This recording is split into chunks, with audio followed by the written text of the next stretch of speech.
want to be great to start, but you have to start to be great. Good morning and warm welcome, all of you gathered here.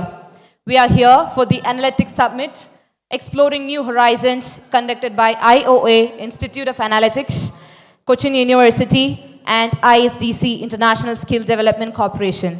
Welcoming you all and a warm good morning. Let's start with a divine shower. I request Sharika for prayers and all of you to kindly join the prayers.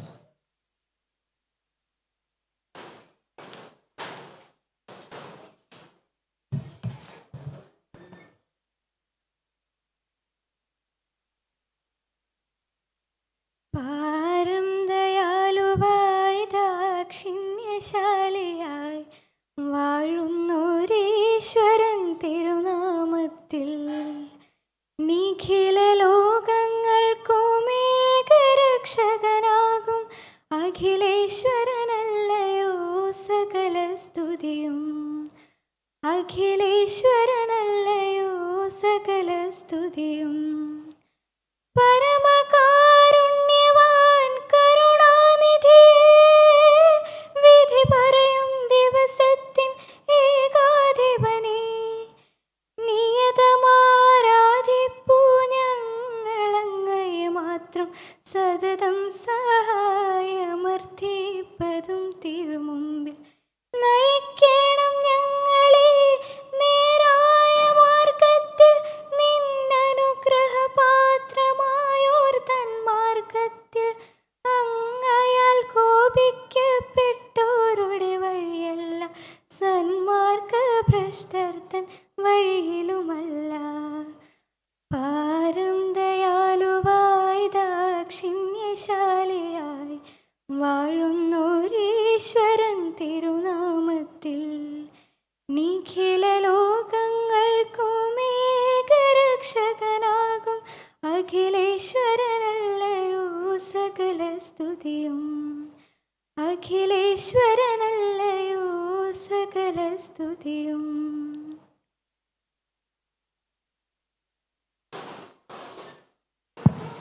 So, with full excitement, let's dive into the program. Firstly, welcoming Dr. Judy MV, Professor and Head of the Department of Computer Application CUSAT. She has 20 plus years of teaching experience, serves as the Principal Investigator for various projects. It's my pleasure to kindly welcome Dr. Judy MV for the welcome speech. Welcome, ma'am.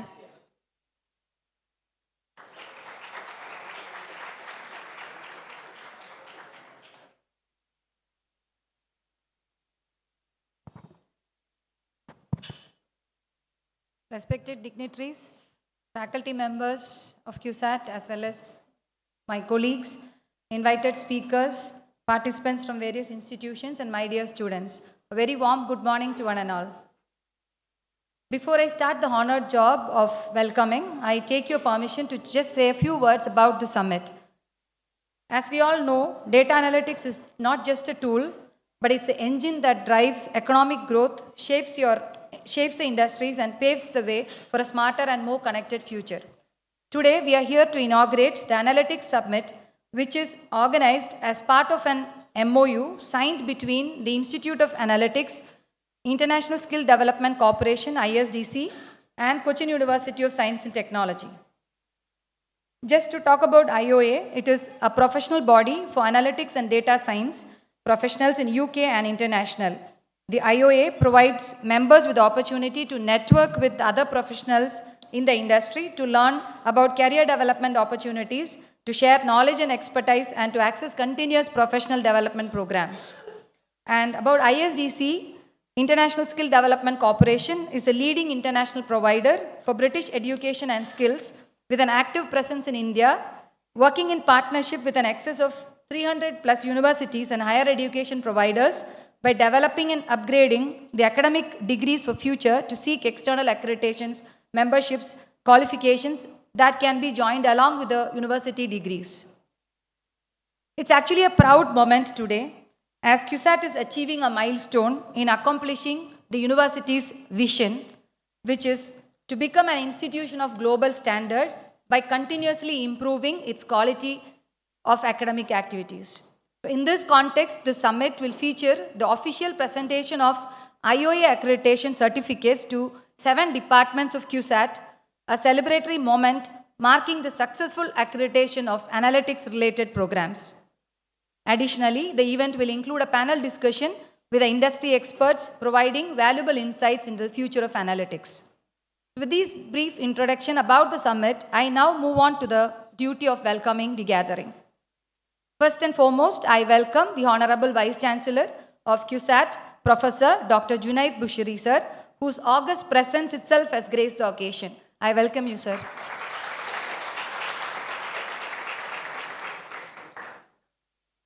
I am extremely happy to welcome our revered Registrar of the University, Dr. Arun AU, who offers a constant support to all the development activities of the University. Hearty welcome, sir. Dr. Sam Thomas, Director, Internal Quality Assurance Cell, QSAT, is a vibrant personality and he works continuously towards the betterment of the University. I extend a warm welcome to you, sir. Ms. Claire Hodson, the Global Memberships Manager at the Institute of Analytics in the UK, is here with us to deliver the keynote address. I am pleased to welcome you, ma'am. I extend a warm welcome to Dr. Sheetal Mahender, Head of Academics Analytics, ISDC Global. Welcome, ma'am.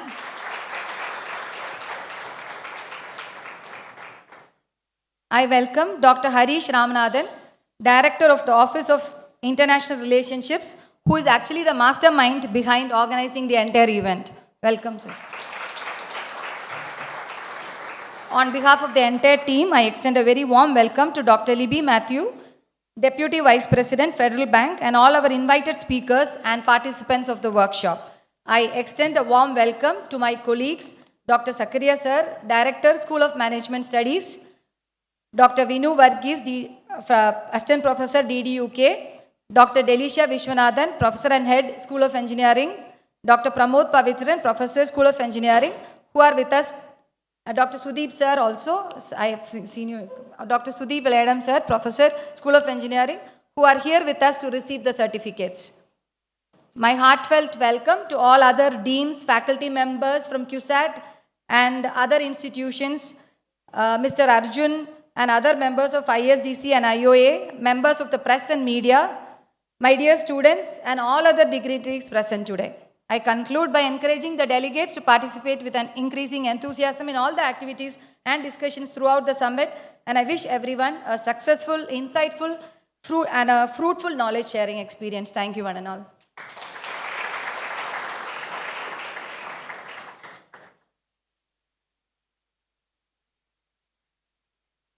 Now, welcoming Dr. Junaid Bushri, our Honorable Vice Chancellor QSAT. He had worked at Korea Advanced Institute of Science and Technology. He has completed 2 research projects. His area of interest is so wide, which includes crystal growth, etc. With all respect, I invite you, sir, for the inaugural address. And let's mark the inauguration by lighting the lamp. I invite all the dignitaries for lighting the lamp.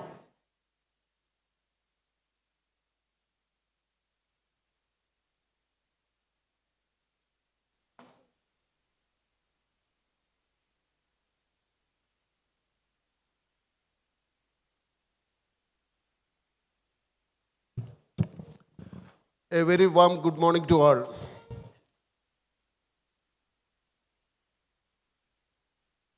Respectful Registrar Dr. Arun, Cochin University, Registrar Cochin University of Science and Technology, Dr. Judy, HOD Department of Computer Science and Application, respectful Dr. Sam Thomas, IQAC Director, Ms. Clary Hodson, Institute of Analytics, Dr. Sakaria, Director, School of Management Studies, Dr. Delisha Vishwanathan, Associate, School of Engineering, QSAT, Mr. Pramod Pavitran, School of Engineering,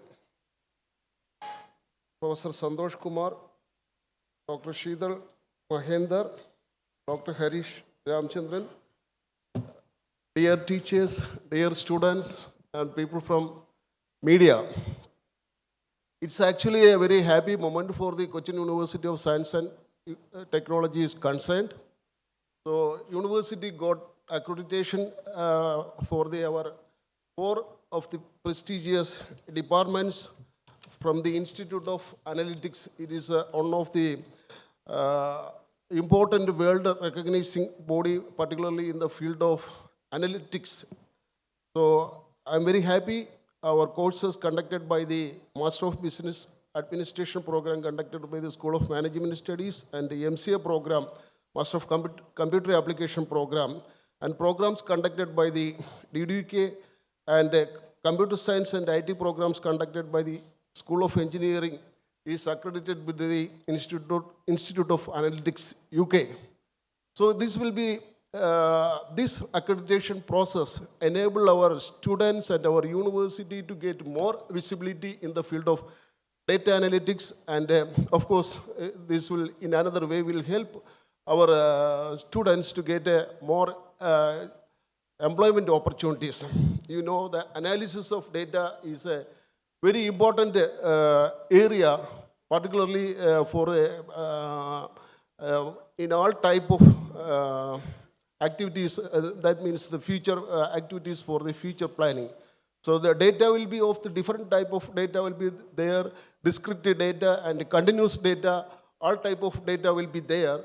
So analysis of this data, we have to take different strategies.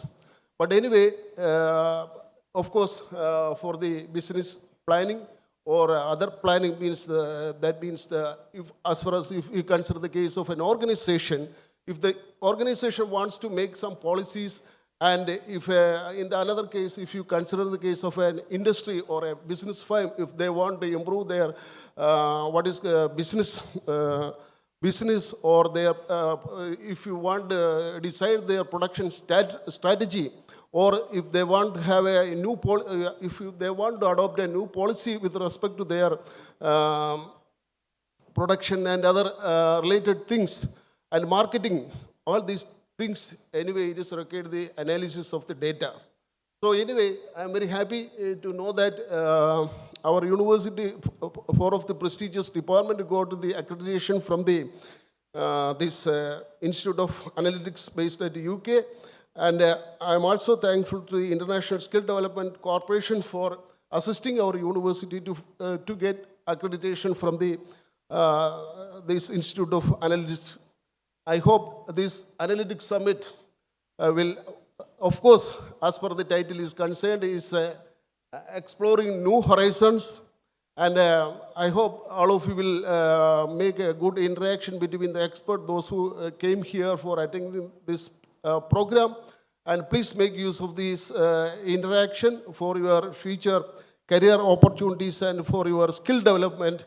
I wish all the best for all participants for this program, and I am also thankful to the Institute of Analytics and the International Skill Development Corporation for helping us the internationalization of our university and have more visibility of our university at the international level, because our target is the competitive to the international universities. I hope this event will make a fruitful event for all of you concerned. I wish all the success for this Analytics Summit, and with respect to, with a view to exploring new horizons, I take this opportunity to declare that this function is officially inaugurated.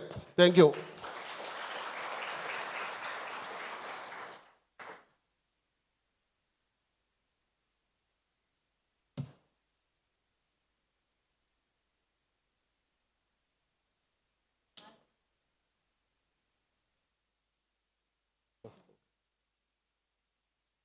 I invite all the guests to be on stage for the lamp lighting session on parts of inauguration.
Hello.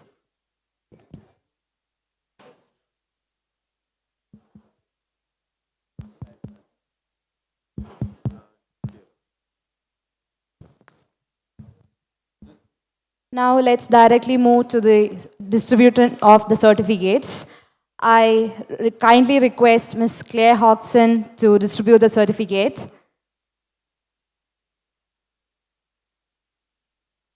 And also the Vice Chancellor and Registrar of CUSAT to receive the certificates, and I'll be inviting the certificate recipients. Dr. Zakaria K. Director, School of Management Studies, CUSAT.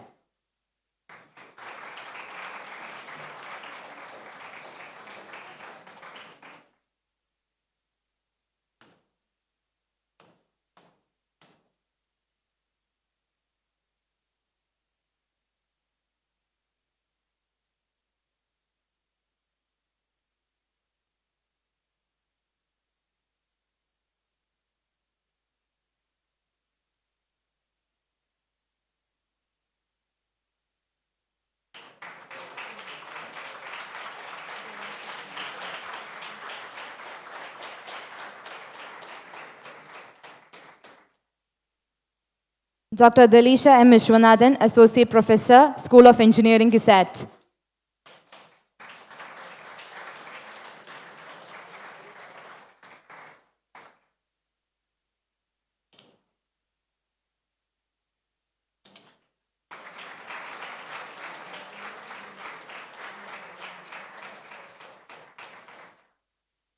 Dr. Pramod Pavitran, Associate Professor, School of Engineering, CUSAT.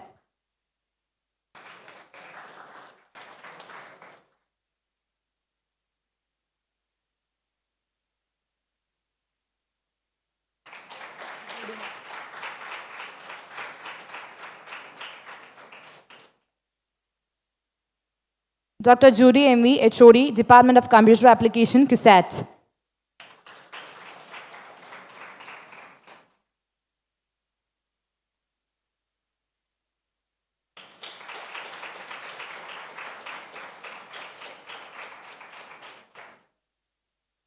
Vinu Varghese, Assistant Professor, DDUK.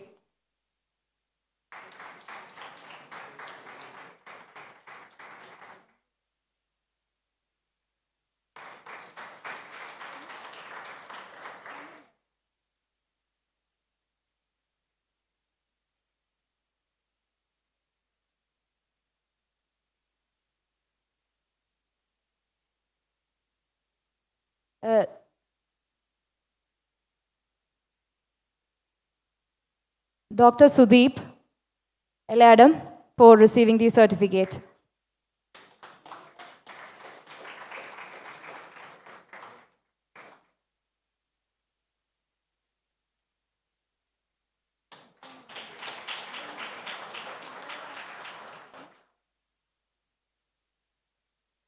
Thank you for giving the certificates. You may please sit down. Thank you, sir. Thank you, ma'am.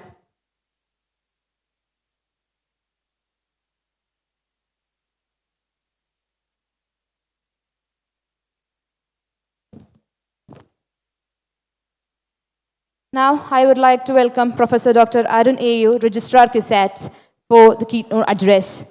He has bundle of paper published in journals on various aspects and also published papers in conference proceedings. I welcome you, sir, for the special address.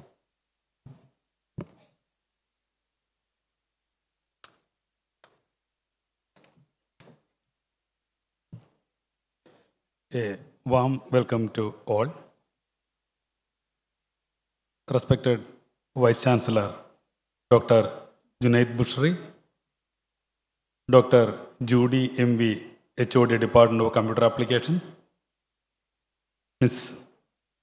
Clary Hudson, Global Membership Manager, Institute of Analytics, Dr. Sam Thomas, Director, IQAC, Dr. Sheetal Mahendra, Head, Academics Analytics, Dr. Harish N. Ramanathan, Director, Office of International Relations, CUSAT, other dignitaries, of the dais, teachers, participants, and my dear students. First of all, I would like to congratulate the team, though completely done the certification of nearly 5 departments, and they are also started a analytical summit in exploring new horizons. First of all, I would like to congratulate them. As far as accreditation is concerned or certification is concerned, nowadays, as far as university is concerned, we are already accredited with, we are going for 4 type of accreditation starting from NAC. I think different institutions, I think ISO certification will be there for different organizations. In connection with that thing, nearly 5 departments of CUSAT would be able to have an accreditation or the assessment with this Institute of Analytics, UK. When a course is accredited or the analyzed with this institution, we will accredit it with a certificate. When a course is advertised, they can say that this course is certified by an international organization, and that quality they have to maintain, and it will be as the Vice Chancellor told, when international accreditation is there, the name of the CUSAT as well as the name of the department will be available throughout the world. So in this area, I think only 5 institutes already started this activity. I expect rest of our department, those who are handling large bulk of data and they need analytical techniques for the curriculum, they can come forward and they can have one way or another the accreditation process by this institute. As far as MOUs are concerned, our university is continuously doing MOU with different industrial sectors. I think in the coming week we are going to have an MOU with Keltron. I think we already have many MOU with Synthetic Group, Geojit Group, and different organizations. We already have MOUs. Through MOUs, our main aim is to collaborate with the industry. We try to have an opportunity to provide an opportunity to our students to collaborate with the industry and providing enhancement in the skill. I think this era is mainly focusing on skill development. If any person is having sufficient skill in a specific area, I think normally the possibility of getting job will be comparatively high. So getting a skill in a specific area is very important. That's why in the FIUGP course also, we have introduced internship as a part of the course. After completion of the second year, they have an internship course in the FIUGP in order to provide a skill enhancement opportunity for each and every students. As far as this summit is concerned, as far as the Institute of Analytics are concerned, when you are making a MOU with this organization, in the early morning I already discussed with the Director of International Relations, whether in the future, whether our students will get an opportunity to reach that nation and to get an exposure in a foreign nation regarding all these things. Nowadays, it is only an MOU for the academic collaboration. In future, why not you have a students center process such as our students would be able to go there and participate in their own program, and the students who are present in that area will come over our institute and will share the knowledge which is present in this thing. If you would be able to do in this area, it will be fruitful because our students will get a further experience, especially as far as the foreign education system is concerned, especially in the skilled area. So I think the Innovation Analytical Summit will explore a new area in this thing, and all the students will get an opportunity to interact with the different areas. I think, as all of you know, the analytics wing will be the one area where the future will be depending, because the bulk data will be available one way or another. We have to process it and we have to use the different analytic technique, and all these things will be the future things. I think when the seminar is going on or the analytics summit is going on, you will get an immense opportunity to discuss with different experts in the area and different persons, and you will get different information in this area. So it will enable the students to move towards this area for your better future. I wish all the best for this program, and thank you. Now, I would like to invite Dr. Sam Thomas, Director IQAC, for sharing an overview on achieving excellence of CUSAT accreditations. Thank you. Most respected Vice Chancellor in his absence, Dr. Arun, Registrar CUSAT, Ms. Claire Hodgson, representing Institute of Analytics, Dr. Sheetal, representing ISDC, my good friends, Dr. Judy, Dr. Harish, and directors of the participating department, Dr. Sakaria, Dr. Dilisha, Dr. Pramod, and Dr. Santosh, other faculty colleagues, dear students. This is indeed a very important milestone for QSAT as we are formally recognized and accredited by Institute of Analytics. As all of us know, higher education has changed completely across the last few years. Whether you are talking about higher education in India or abroad, it is not the same anymore. Whether we are talking about policy changes like the new education policies, or we are talking about pedagogical changes like the online hybrid programs and simulation programs, etc., or the content, everything has changed. And if you really look at Indian scenario, we have more than 60,000 higher education institutions in this country. And we have thousands of universities. And now the question is, how do you really stand out? How do students ensure that they go to the right place? Whether you are studying in India or abroad, there is no compromise on quality. And we are all learning that. The place is probably the least important thing now when a student chooses a program. Whether you are doing it in India or abroad, you will ensure that you go to the right place. So now the question is, how do you choose the right place? And that is where we need to have global benchmarks. Benchmarks no more local, benchmarks are no more country specific. We are only talking about global benchmarks. And that is where accreditations do matter. And that is where rankings do matter.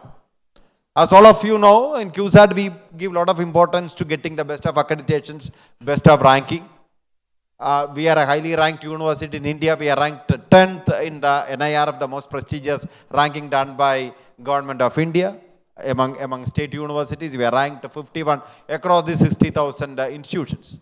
Now we are also making a foray into the international ranking frameworks. We are ranked in the top 1,000 by QS Sustainability. Yesterday we just filed the ranking for Times Impact ranking. Now it is not just for the ranking per se. As I said, it is kind of confidence that we get that we are at par with anybody else in the world. And that is where I look at this accreditation by IOA as a very important milestone in this journey. This is again enhancing our reputation, telling the whole world that we are also moving at par with the best in the world. I really thank IOA for the gesture of accrediting QSAT. I really congratulate my colleagues, Dr. Harish Ramanathan and Dr. Judy, for spearheading this initiative. I know that this has been going for more than a year now, since we started the whole process of exchanging curriculum and then getting it vetted by experts and finally coming out with this accreditation. Now we have 5 programs accredited. And there are many more to come. We have 83 programs offered in this university. So there is a long way to go before we have all the programs accredited by IOA. It is very important for students that your program is benchmarked. Now analytics has become a way of life. It is no more a specialization. It is no more a program that we do. It is more like a way of life for anybody. It is all about how you look at a problem, how you analyze your data, how you solve an issue. And so every student, my feeling is that irrespective of the program that you do, every student should develop this analytical skill. It is no more, connected to computer science or management. It's for everybody. You may have a technical career. Many of you are looking at from the technology perspective, like, developing new technologies connected with analytics and artificial intelligence. There are a large number of startups who are actually working on that. And I'm sure that my technology students will be more than happy to join that bandwagon. And then there's a huge application orientation. Like that is why my management students are actually getting into, where analytics is for them in terms of excelling in their profession. Whether you're working in a bank, whether you're working in insurance, retail, for them analytics is all about applying these technologies and techniques and tools in their domain. We always tell them, you are a marketing analyst. When you are doing specialization in marketing, you should know how to use marketing analytic tools to ensure that you dig into the data, come out with the insights that a normal marketer will not have. And that is how you add value. So it is there for everyone. Recently I read an article where how, photonics is adopting many of these analytic techniques and AI tools to come out with what they call smart photonics. So it's across domains now. It's no more the privilege of few domains. So we have to have that kind of a mindset when we are looking at it. As I preach to the students, I should also confess that our usage of analytics from education administration is relatively less. I mean, I think QSAT should also, the administrators are also there. We are good at teaching students, but very poor at using tools for our own, data analytics purposes. Most of the education institutions, I understand, across the globe use analytics, learning analytics for understanding student preferences, understanding the market, and comparing with the best in the world and all that. So maybe our usage also has to go up. I'm sure these kind of initiatives will definitely help us also to ensure that we move the best in the world. So once again, big congratulations to the organizers. Thanks to IOA and all others, and my best wishes to all the students and participants of this program. Thank you very much.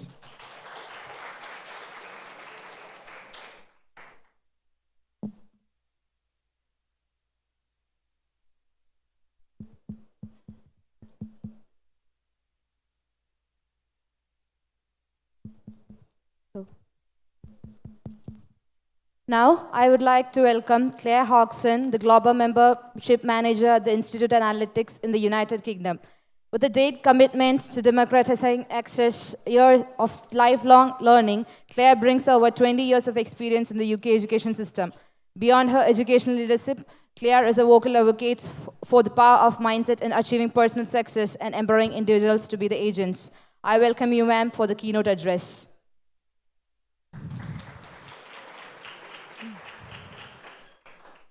Thank you.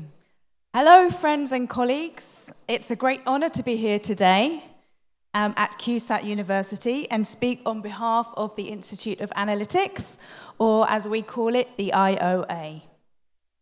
It's our mission to put human beings at the heart of machine team and expand our community around the world.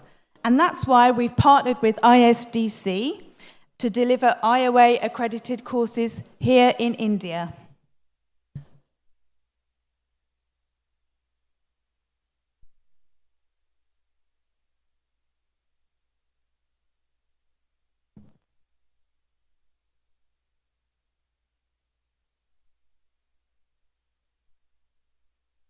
My name is Claire Hodgson. I'm Global Memberships Manager for the IOA. I have spent 22 years in the education system in the UK before I joined the IOA. Please connect with me on LinkedIn and follow the IOA on LinkedIn, Facebook, and X.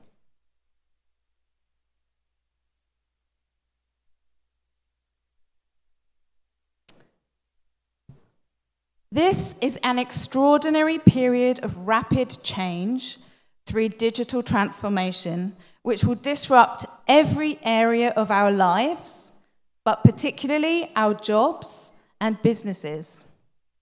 The AI and digital transformation ship is setting sail. And if you're not on board, you're going to be left behind. I heard an excellent talk in the UK given by a UK celebrity tech entrepreneur called Piers Linney. He recently called this period of change a once-in-a-species opportunity. Piers has launched a company which helps businesses to leverage AI and augmented digital employees. It's cutting-edge stuff. I recommend using the QR code to see his business and to watch him on YouTube speak. It's very interesting. His predictions for business in the coming years, if you're interested, are very interesting.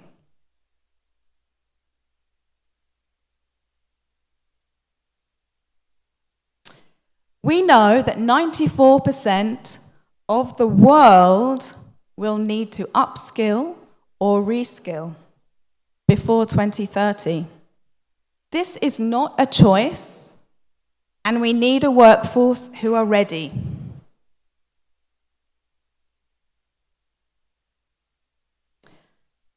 A workforce who are ready, but who also care about society and want to make it a better place for all and understand how to use data ethically. Ethics is at the core of what we do and what we advocate in our training.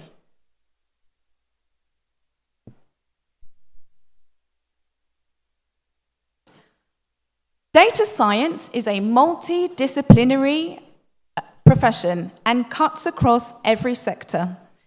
Employers are looking for domain knowledge in their new employees. So students, you need to decide what you are passionate about so that you can specialize in a sector and gain that sector knowledge, whether that is healthcare, sport, HR, space, or agriculture, or gaming.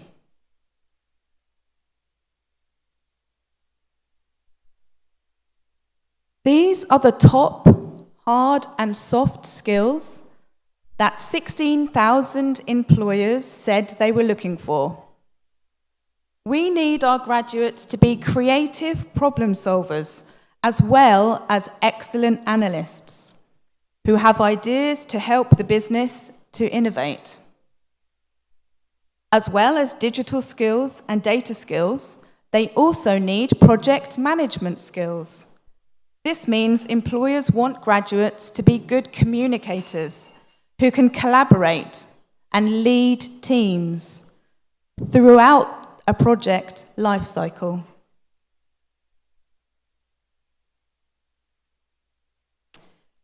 They need to be able to speak both the red language of business and the blue language of analytics, and combine this into what we call purple people.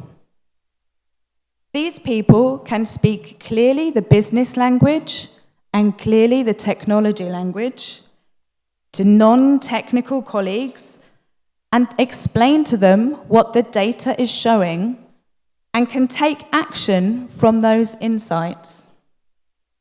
Mark Zuckerberg, Elon Musk, they are both very purple. So who are we and what makes us different to regular course providers? Well, firstly, we are not course providers. The Institute of Analytics is an international professional membership body for the data industry. We have set the standard for analytics, and we advise governments and embassies. We accredit courses and provide membership to thousands of people around the world. And we provide training.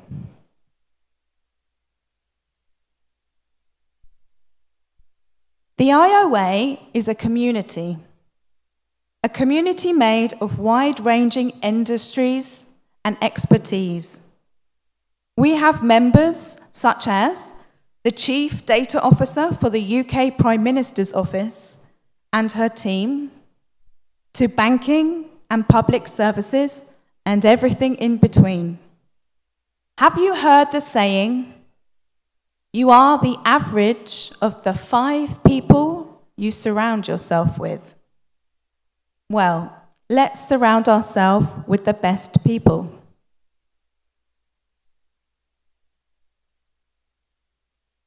IOA membership for students on accredited courses comes with the package as standard. When students graduate with their degree, they also get an IOA certificate and their membership certificate to add to their LinkedIn profile and resume. What other benefits do they get with membership? We offer student sessions, perhaps on employability or another particular skill. We have monthly webinars and masterclasses, weekly blogs and articles, plus a newsletter to keep you up to date in the field.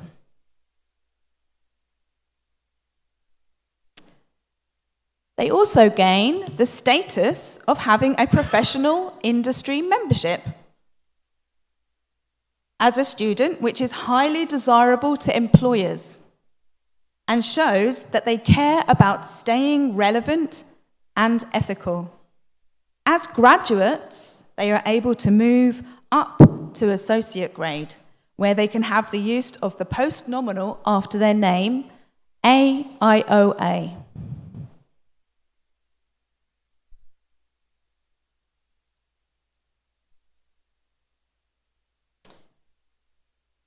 Our members also benefit from our own hands-on training.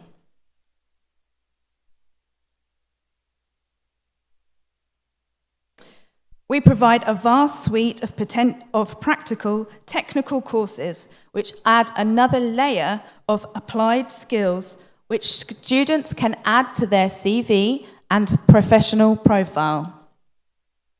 We provide full access to Data Camp and Data Quest for data and AI courses, career tracks, and licensed technology certificates, as well as our communication, visualizations, ethics and governance, and leadership training.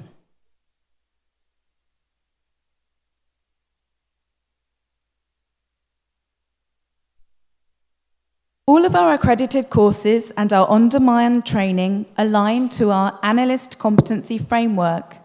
This framework is an industry standard for the full set of rounded skills that data professionals need in line with data industry expectations.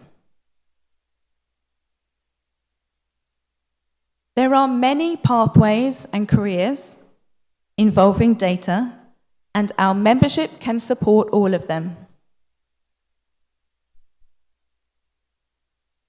Here are just some of the licensed technologies that can be learned in our learning portal. We encourage students to add to their skill set according to their industry. These are all included in membership. And here are a few more examples of certifications before I finish.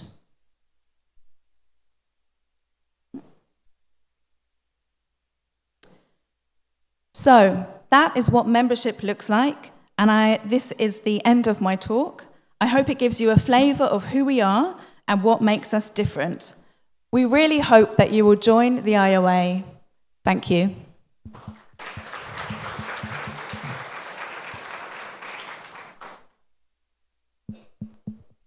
Dr. Sheetal Mahinder, Head Academics Analytics ISDC. She has over 27 years of rich experience in industry and academia. She is certified as a full member of IOA. She has been featured as one of the India's 20 Pragmatic Women Leaders 2022 by Academics Insights for her contribution towards societal upliftment and the educational society. I'm welcoming ma'am for the felicitation. Welcome, ma'am.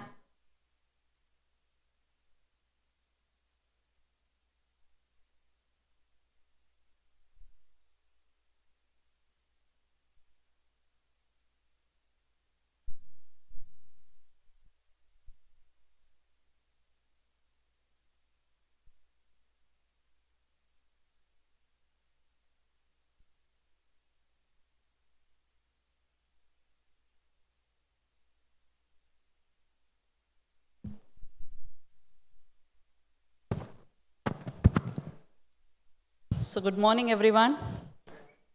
I'm still telling morning because I'm telling you for the first time. And I would like to thank everybody from CUSAT for this wonderful organization in association, yes, with ISDC and IOA. So just you've been hearing from morning about IOA, ISDC, collaborating with CUSAT, etc. Just a small brief about this. Claire has just mentioned to you about what IOA is all about, Institute of Analytics, and how it will help. So ISDC, we work closely, and we bring out the accreditation for the courses, whatever will be here at CUSAT, and the delivery of it, either it is from CUSAT and ISDC collaborated. Now, what are the advantages that you get from IOA certifications? On the portal, Claire had mentioned in one of the slides, I don't know how much you've paid attention to it. Every industry looks at your overall development. I know that most of you, I think probably everybody is from engineering background, doing engineering courses or science.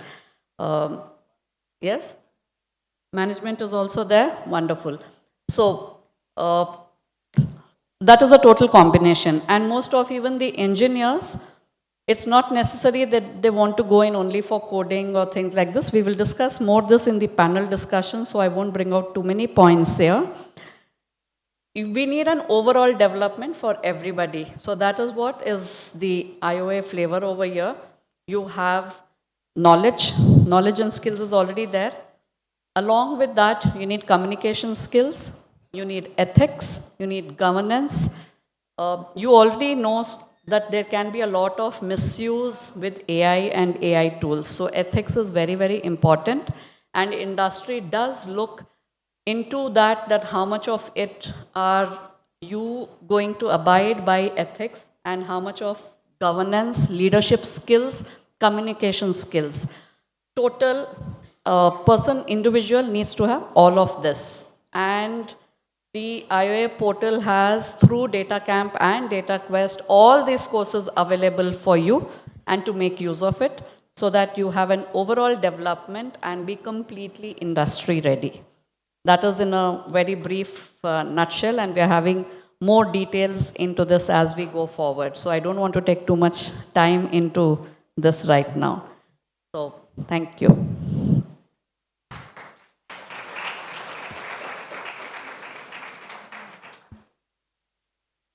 Now, I would like to welcome Dr. Harish and Ramanathan, Director, Office of International Relations, CUSAT, for a vote of thanks.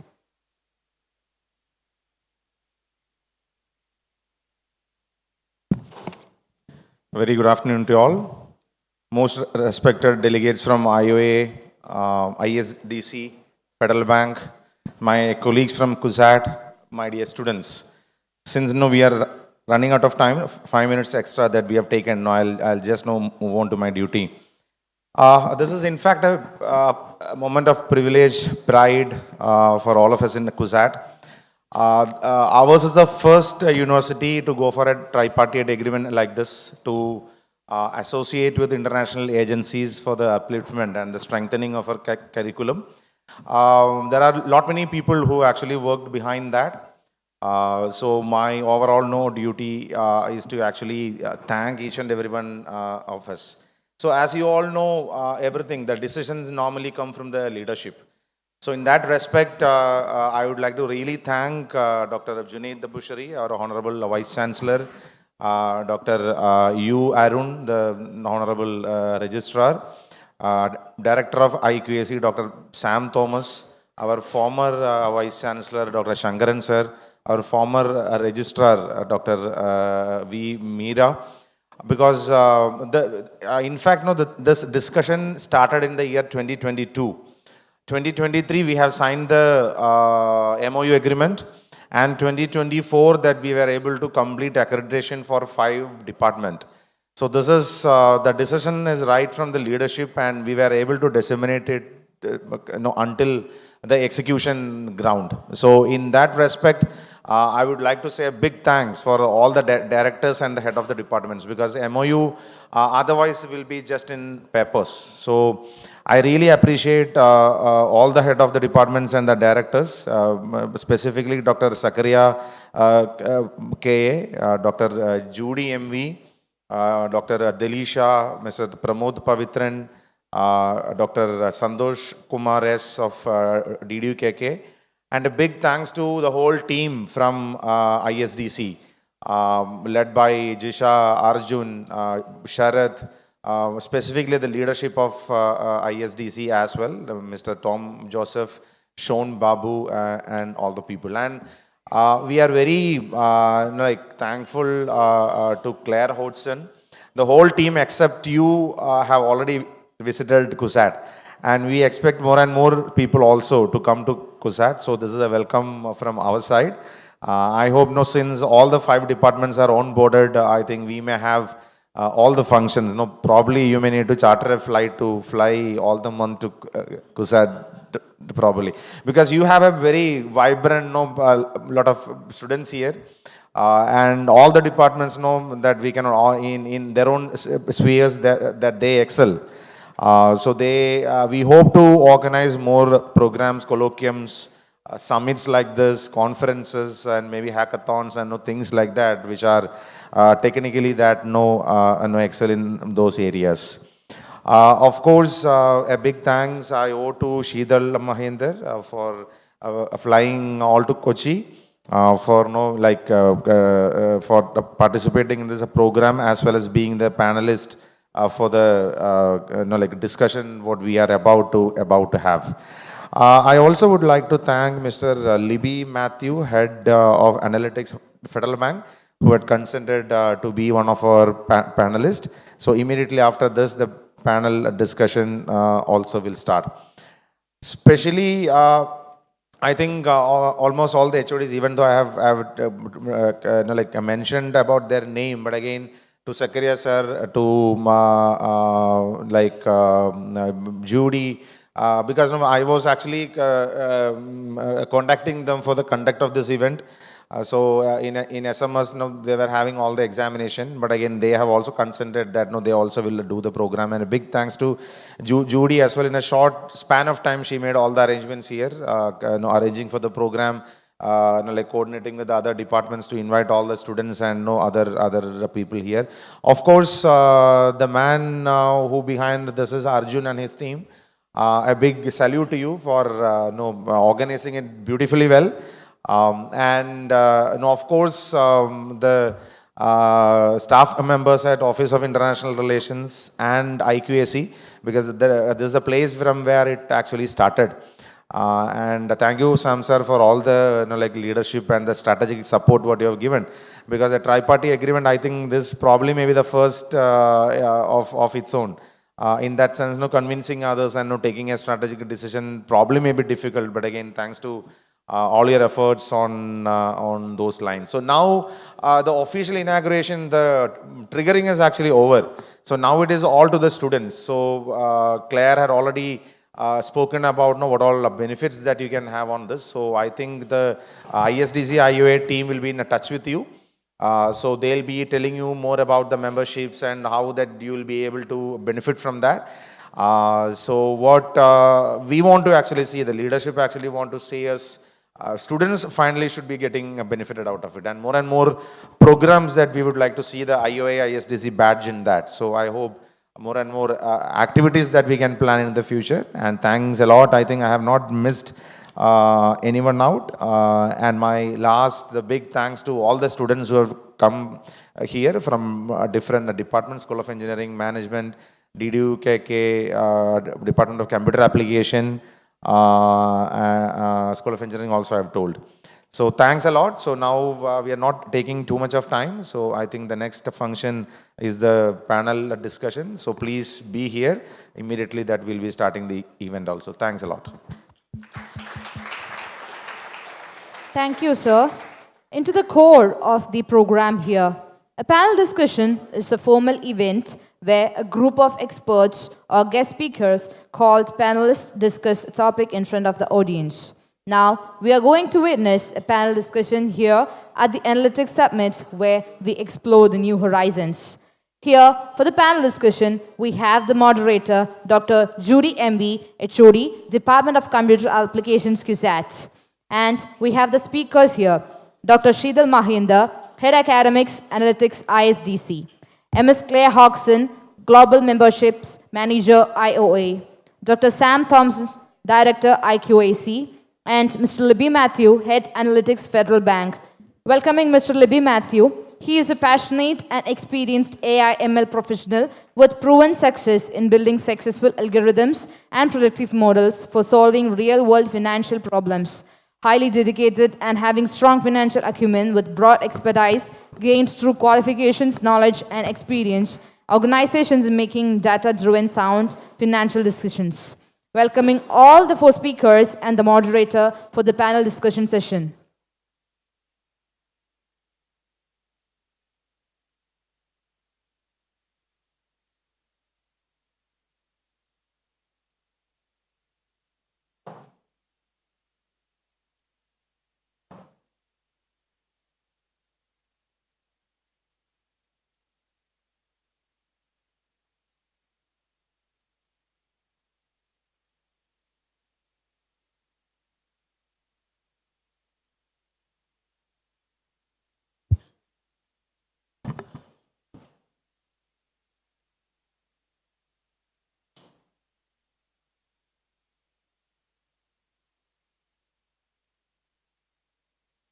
let's start the panel discussion. I invite the moderator, Dr. Judy M.A., to be on the stage for the panel discussion, and inviting the speakers, Dr. Sheetal Mahinder, Ms. Claire Hodgson, Dr. Sam Thomas, and Mr. Libby Matthew to be on stage for the panel discussion. Welcoming you all for panel discussion.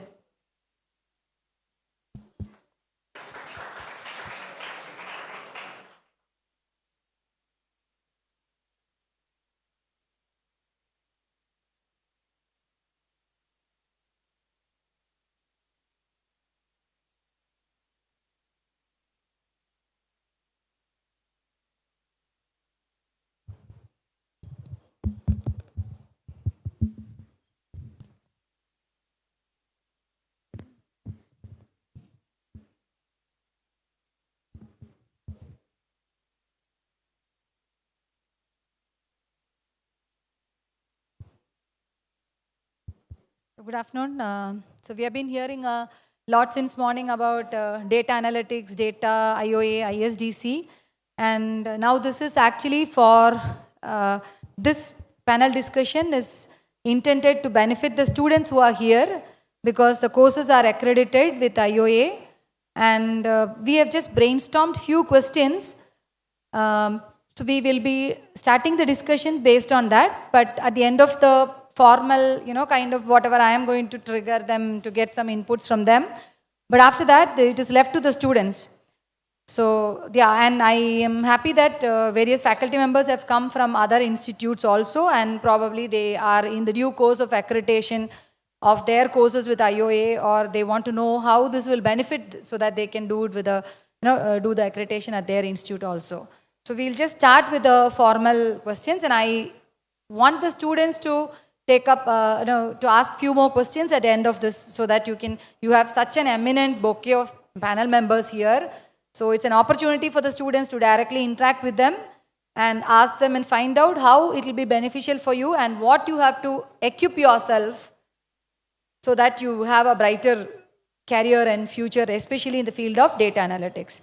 So as said, now we know data is a new oil, and any discipline that you are studying in, it is all data driven. That's what is understood. So let's start this. I would like to welcome all the panelists, and I would like to ask Dr. Sheetal about what foundational skills are necessary for students, like mathematical or programming skills are necessary if they are taking up a course like this. And in the course, due course, how are these skills being assessed?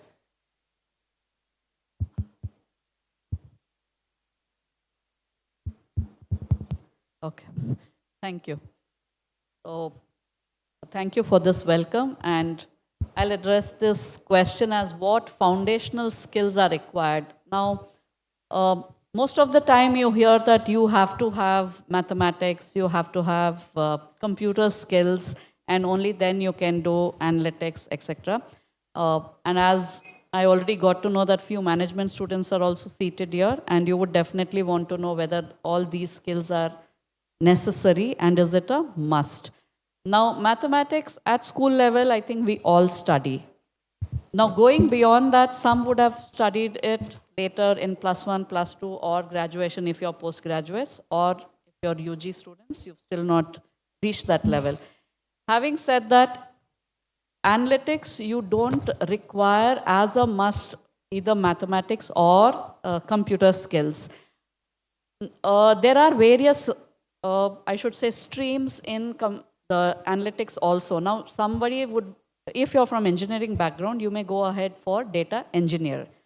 So when you're going for that, the skills required are a little different, and you may be doing more of coding, etc., for other applications to be generated. Now, but if you're going into business intelligence, a data analyst or a business analyst, then it is not necessary that you're going to do a lot of coding, or you're not going to sit and develop something. You're going to use already what is developed. Mainly, you need to have good knowledge about statistics.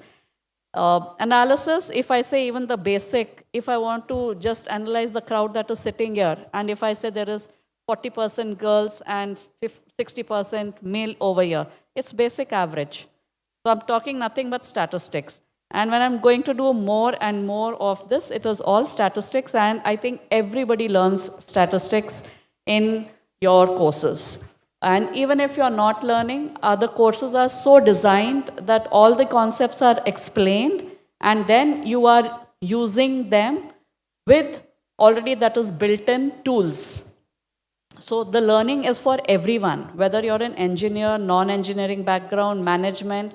I've had students in the past who also come from history, geography, arts, hotel management.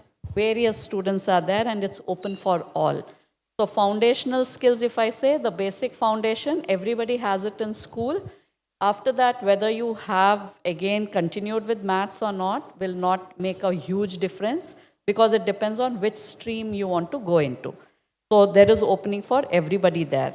And I think continuation of the question was, how is it monitored there, your skills over the period of time? So as you're going and doing various courses that are lined up, now as I mentioned, if you're an engineer, you will be going into the kind of courses which are aligned for engineering. So you will also be doing visualization, you also learn databases, and you also do model building, etc. Apart from that, extracting data, using it, these are the extra things that the engineers go into. But if you're a management student, or it could be services or any other stream that you are from, it is aligned with your domain-specific interests that you go on with, and your progress is through the continuous assessments, your certifications which you add on from IOA, your assessments in class, mini projects that are given to you, and at the end, the capstone project. So we know that overall you have developed from step by step and completed the course. So that is your gradual evaluation throughout. I think. Yeah, thank you. Thank you so much. Okay, thank you. Ms. Claire, I would like to ask you, during the presentation, we have seen that there are different roles, job roles that you mentioned about data analyst, data scientist, business analyst, and so on. So can you be more specific on what technical and soft skills are necessary for each role? And how can they just specialize on that particular job role, focusing on that, or is it a progressive approach that they get into a hierarchy of it? So as I was saying, and as Dr. Sheetal was saying, it's very important that you have a specialization and that you understand what your passions are, and that needs to be where you focus. So if you are passionate and want to work in a particular domain, like HR or logistics or medicines, you need to decide what that is, and then that will really focus you into what you need to learn. For all of the roles, you need all of those soft skills. That doesn't matter where you're going. A really good employee is a good communicator, and they need to be able to talk to colleagues who are not technical specialists. So the general soft skills, such as being able to explain something to somebody else, use visualizations clearly to explain what you're suggesting or what the data shows, in a very easily digestible manner, is really important. And that doesn't matter where you go. In terms of jobs, there are all sorts of different types of jobs, and new jobs are coming on board all the time. I wrote a few down because I just couldn't remember them all. There are so many, and there are exciting opportunities developing in small companies. There has been the first three-person billion-dollar unicorn company with just 3 employees. So you don't have to go and work for a big company, but you still do need to have all of those soft skills that I was talking about earlier. So let me just tell you a few that I wrote down because they were interesting and very well paid jobs. So data science manager, that's a really well-paid job. I have written down here from one of my other slides I didn't share today. That's a salary of between $130,000 per year to $273,000 per year. Very well-paid. Financial analyst, big data analyst, data journalist, decision scientist, supply chain data analyst, AI auditor, data compliance and privacy officer, AI integration officer, AI researcher, database architect, NLP engineer, statistical analyst, quantitative analyst, machine learning engineer, data analyst, business analyst, cloud engineer. There's a lot there. But you also need to have the skills in the technologies and the software that is relevant to the industry in which you want to work, such as you need to understand how to use Tableau. That's great for business. It's point and click. You don't need to know coding, but it's a great way to create visualizations for lots of different types of data. And I think in terms of understanding the different formats of data, that's changed. So we now have lots of unstructured data, such as photographs, video, voice data from telephone calls, that AI can pull out the information to help your business improve or to consider risks and predict the future for the business in terms of where the business can improve and find efficiencies. So there are lots of rounded skills that are needed, but for all of the jobs, it's definitely your domain knowledge is needed and your communication and those soft skills working in a team. That's the purple. Purple people, that's Purple what we people. need. So probably that should be the intention of everybody, all the That's students right. to become a purple people. Yes. Yeah. Thank Think you. of Elon Musk. You don't need to speak the business, but speak the technology, speak the technical language. Purple. Think purple. Yeah. Thank you so much, Claire. This is. I would like to ask Dr. Sam, sir. This is regarding from the academic point of view. So we have been introducing this AI-related courses, ML-related courses, or data analytics into almost all the streams of the university. So how does this help us in getting our rankings high, or how does it help the institution to be benchmarked in a higher standard? Well, I mean, as I mentioned already, ranking has become a very important issue. Accreditation has become a very important concern for all academic institutions. I know that there are a lot of teachers also sitting here. And students also do matter because everyone wants to be graduating from an institution which is highly ranked. Now, when you observe accreditation process over these years, something that I have seen is that it has become highly data-driven. There was a time when it was more of subjective. I remember even Indian ranking frameworks like NAC and all used to be, more of collecting reports. We used to file 1,000 pages report and all. And, somebody used to read and subjectively assign marks. But of late, this is becoming less important. And now currently, NAC is more like 70% data-driven. They're planning to make it 90-95% data-driven. International accreditation frameworks are all data-driven. And one more observation that we find is that they don't collect data from us anymore.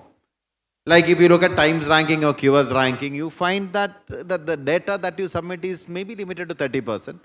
And the 70% data they fetch by themselves, the analytics at work.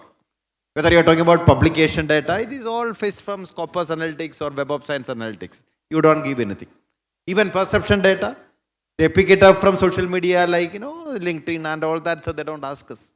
Even factual data, many times they fetch it from the site, or even if we give it to them, they will obviously cross-check and ask you, your site says this and you say that. Why there is a discrepancy of maybe 100 students. Maybe very small for us, but then it matters. So I visualize soon we will reach a stage where they don't ask you, just give you a rank. I mean, maybe we don't have any work at IQAC, we don't have to give any reports or anything, they just publish a rank. Because it's all there in the public domain, analytic tools at work. And so we have to be very careful and coordinate, like as they very rightly said. The coordinating these data sources become a very major challenge for us now. The way we appear in our website, the way we appear, even students, the way you write about us, maybe it will pick from your social media profiles. So all of us will have to speak the same language, ensure that we present the same data, that is a huge challenge. I do not know. How do you do that? You are no more controlling the data that is going to an accreditation or ranking agency. Rather, you can probably coordinate and request or I don't know what to do, how to do that, but that is becoming very challenging and sometimes even frightening also. That the moment you are given all accreditation without even asking you, the way it is going now, that is there. So that is how I look at the impact. From the student perspective, yes, courses do matter because a lot of accreditation frameworks now ask for what percentage of courses have AI content, what percentage of them, encourage them to use analytics in their domain. Those kind of questions are regularly asked.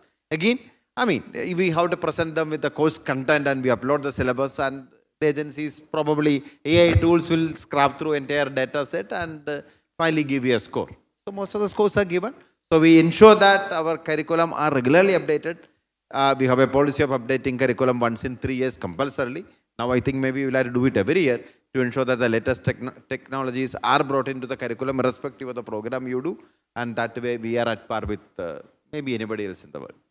Thank you, sir. I think probably now NEP mandates that we should have some courses mandatory on ethics as well as environment science.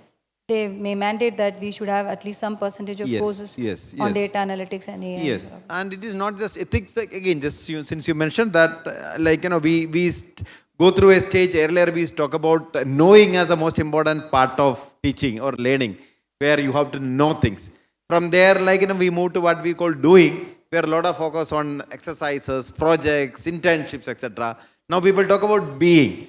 Being is where the ethics matter. How do you become a socially responsible professional where your practical knowledge and technical knowledge, the knowing and the doing, is put to the right use. Their ethics do matter. So probably we'll have to train the students on being the right professional, or maybe an ethically sound professional. That is a challenge now. Yeah. Thank you so much. And Dr. Levy, Head of Analytics. So we would like to hear certain things from you, because I think now industry also is looking into analytics. A data-driven culture is there for customer segmentation and to maintain the competence with other industries. So what are the challenges you face as in a leadership role to bring in this data-driven culture so that you are at par with other industries? What are the basic challenges that industry face? Thank you. As you said in the beginning, data is the new oil. And for a company, analytics is the engine, the internal combustion engine that is going to use the oil. Because getting the oil and keeping it inside is of no use. Data analytics, or maybe in our companies, we used to call it as data science or decision science, because decisions are made based on data. Ultimately, every organization, every company is trying to solve some kind of problem. They are facing some problem and they are going to solve it. Some years back, this was actually happening for decades or maybe for 100 years. Till some time back, what companies were trying to use was, they were relying on the gut feeling of the managers. But what the manager feels, that is right. Because there's no proof to show that that is not right. Normally, a manager takes about 10 decisions. 5 of them will go wrong, 5 will go right. But that was enough. Because in every company, that was actually what was happening. So there was no problem. Then comes the data-driven culture. It's a new culture itself. It's not just some action or activities. It's a culture. It is called a data-driven culture. Data-first culture, because you should be looking at the data first.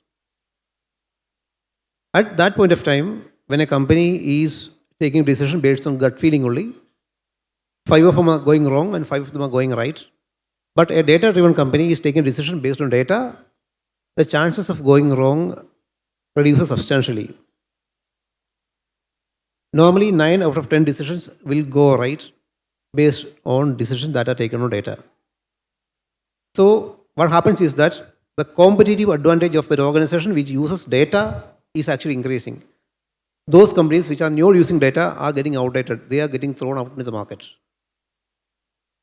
That's why it is known as decision science, because decisions are made on data.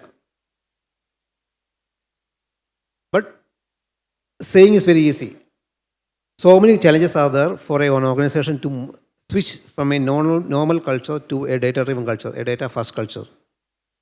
The first thing itself is the culture itself, because people are used to work with gut feeling decision making, and many a time a decision will go right. So why should I change? So imbibing to that culture itself is very difficult, but around the world, managers know that now a data-driven culture is required, it's necessary. It's not an option now. So companies willingly are changing the culture from a normal organization to a data-driven organization. But the second thing is the biggest challenge. That is the lack of quality resources.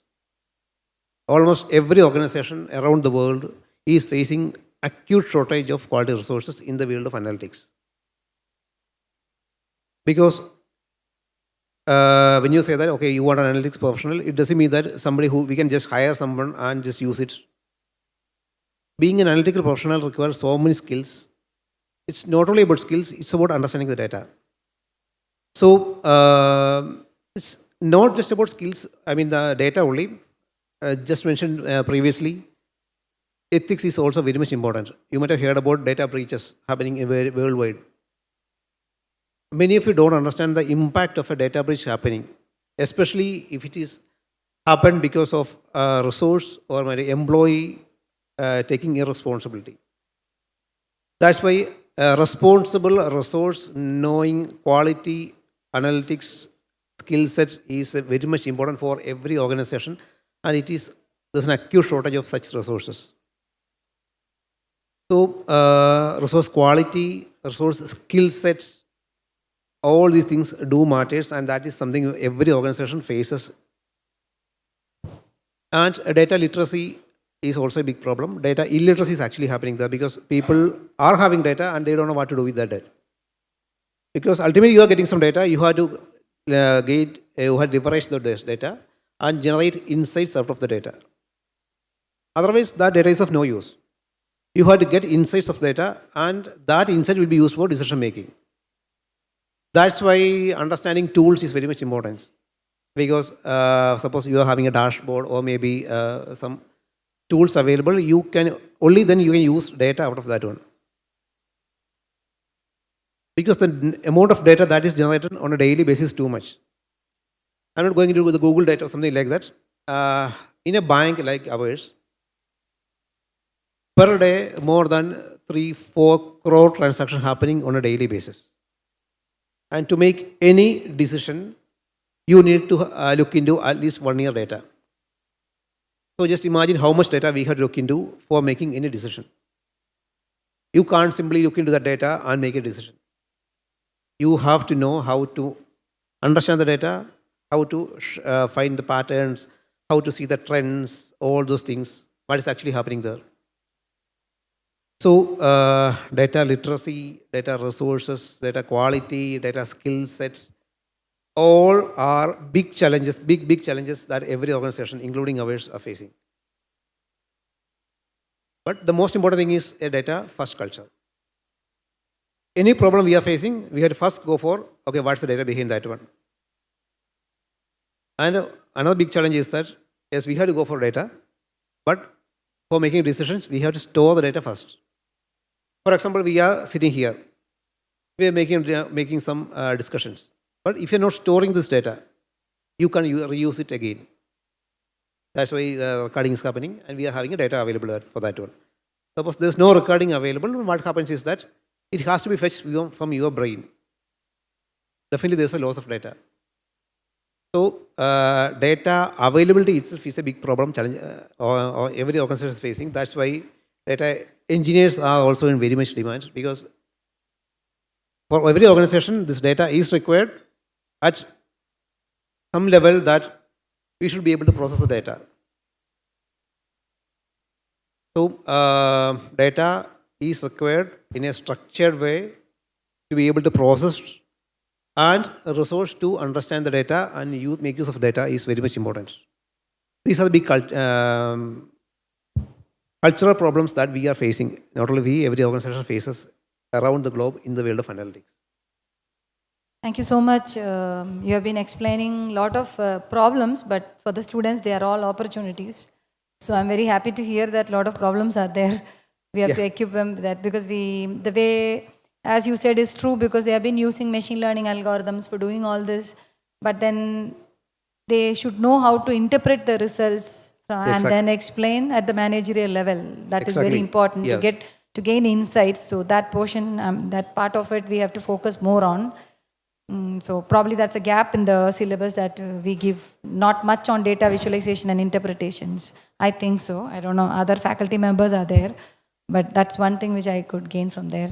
Now at this point, you want the students, you are sitting here and you are going closer to the lunch break, but still you want me to break here, or can I take one more round of questions with the panelists, or you want to ask any questions at this point of time?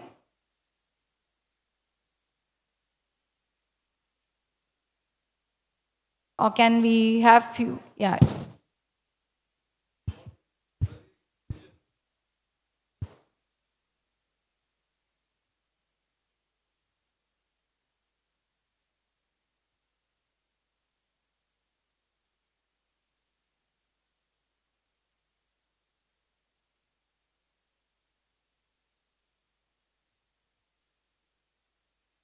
No. I was not saying that you should be just look at the data and make a decision. It's not that way.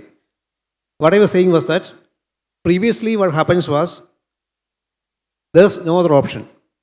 We have to go for the heuristic. I mean, just think about, okay, I think this is the right decision. That is happening in the previous years, mainly because there was no other option available. That was the reason. It's not because there was an option available, but they are going that way. Even in this data-driven world, so much companies are falling. I mean, companies are getting closed. It's not that a data-driven decision-making is going to be a solution for all problems. It's not that way. But what I'm saying was that now managers are using the gut feeling and the data available. It's getting not an or combination, it's an and combination. Because, as I already mentioned, suppose we are taking 10 decisions and 5 are gut feeling decisions and 5 are data-driven decisions. Now, if they are taking 10 decisions out of this data-driven, they are using these 5 decisions that they are already taken, they are validating it, whether my decision was right. So now they are getting a feeling that, okay, what I have decided is right in these 5 cases. And in these 5 cases, I can rethink. It's not that he should go in that way, because there are situations where we are going to launch, for example, a new product. We have no history available. No company has launched such a product. Then we have to go for some gut feeling also. I'm not saying that we should be going only looking at the data and making a decision. Then actually it is going to be a more machine-driven world. I mean, a machine can do it. It's not that way. Ultimately, we are going to use the human intelligence itself, but the support of the data is going to be another advantage for those organizations which uses data. Yeah. It's not going to be replacing.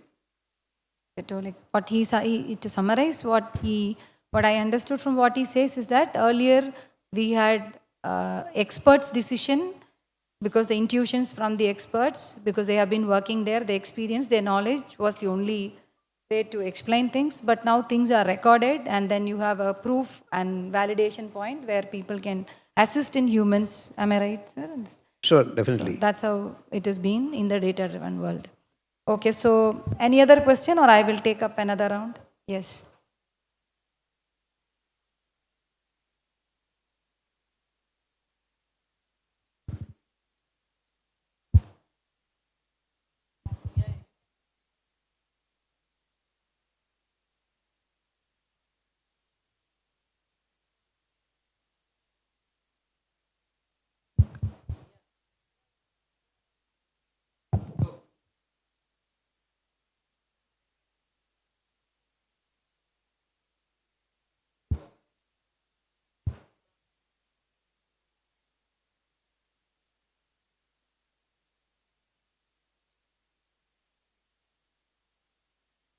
So the question I wanted to ask you all was, what form of job security can we expect from a career in data analytics with the rise of unemployment due to AI?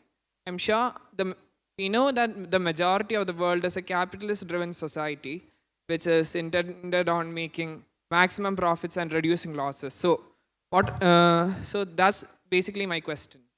There have been many articles where AI models, neural networks, models have been created that had been trained on data from professionals, and then the professionals are let go from their employment, and these AI models are used. So my question is, like, if we were to pursue a job in this sector, what kind of job security could we hope to expect?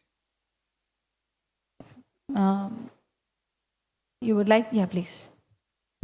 It's a really good question, and it's the question that everyone's asking all over the world. What's going to happen with AI? Is it going to take my job? Our answer is some jobs it will automate. There'll be automation of some.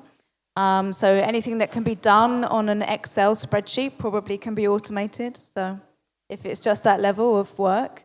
So you really need to up your skills, and the skills that you need are your human skills, your decision-making skills, your ethics, your ideas, your creativity, and your innovation, and how you can apply these new opportunities that are coming to society problems and to business problems.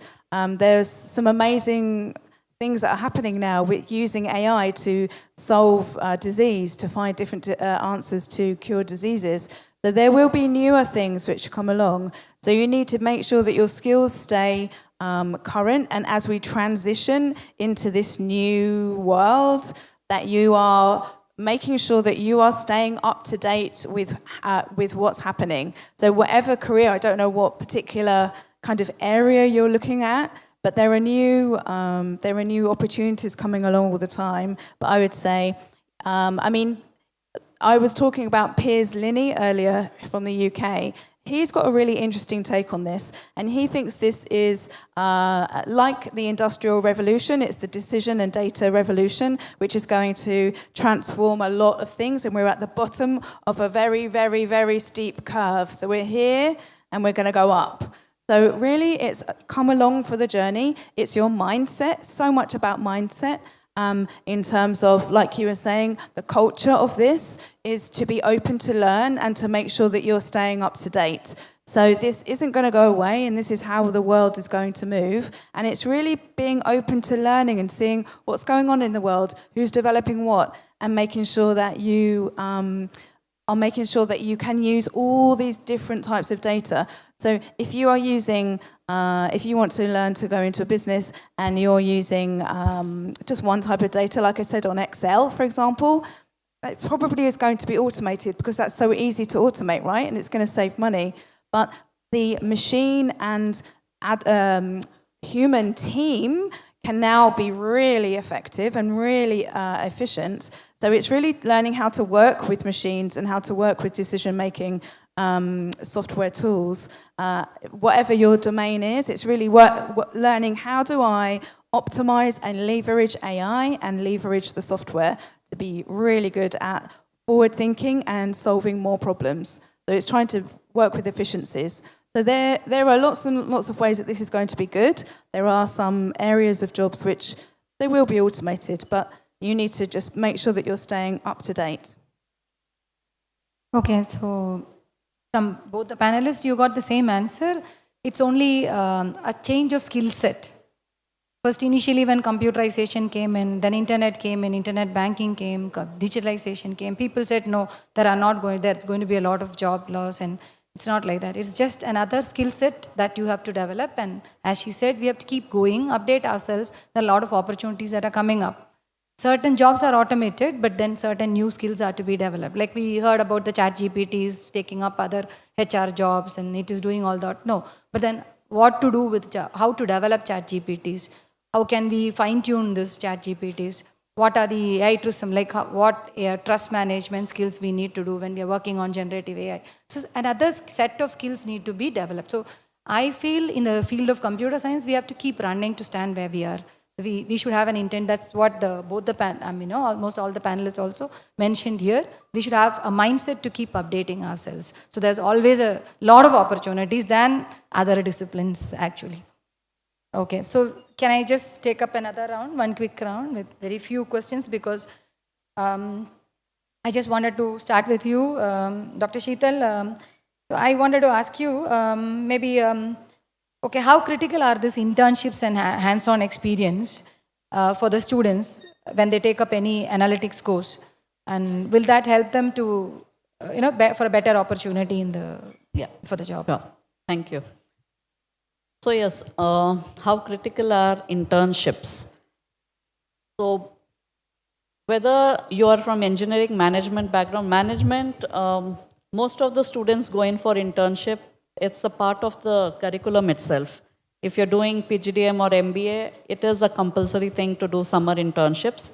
And even engineers are doing internships at their breaks. I think it is a compulsory part at the end of your third year, or yes, it is there, right? So it is there for everybody. Internships are compulsory because you're putting into practical use of whatever you've studied. That is where you actually see how it is being implemented. Now, let me just take analytics. So say you're learning data visualization tools where you learn the presentation skills, the dashboards, the making a storyline, which is needed for anybody to present at any board meetings or to the higher management so that decisions can be taken. That is one of the things. Now you are learning, say, various models that you're building.